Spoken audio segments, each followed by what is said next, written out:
যা জানি, যা বলি, সেই জানা এবং বলার প্রেক্ষিতে আমাদের আমলের মিল আছে কিনা।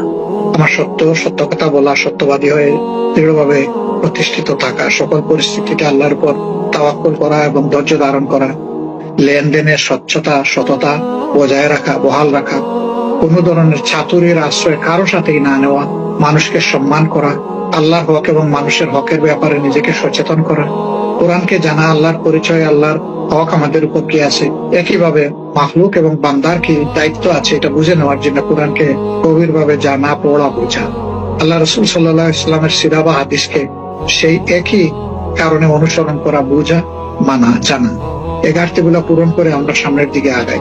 তারপরে এই সমাজের মানুষ হিসেবে মানুষ জীবনে সবসময় সুবিধাজনক অবস্থানে থাকে না। মানুষ বিভিন্ন সময় বিভিন্ন কষ্ট, দুঃখ, পরীক্ষায়, মুসিবতে পড়ে।